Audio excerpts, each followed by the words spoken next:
ஒரு கப் அரிசி மாவு இருந்தாலே போதும். ஒரு சிம்பிள் ஸ்நாக்ஸ் எப்படி செய்யுதுன்னு பார்க்கலாம் வாங்க. ஒரு கப் மாவுக்கு ஒரு கப் தண்ணி எடுத்துக்கலாம். தண்ணி நல்லா சூடு ஏறினதும் நான் 2 மிளகாய் உரலில் தட்டி வச்சுக்கிறேன், அதை சேர்த்துக்கலாம். ஓமம் சேர்த்துக்கலாம். இதுக்கு தேவையான சால்ட் சேர்த்துக்கலாம். தண்ணி இப்போ கொதிக்குது, அதை சிம்மில் வச்சு மாவு போட்டு கலந்துக்கலாம்.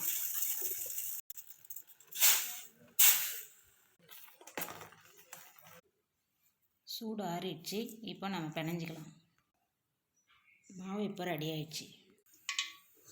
கடாயை வச்சு ஆயில் சூடு பண்ணிக்கலாம். முறுக்கு எடுத்து மாவு போட்டுக்கலாம்.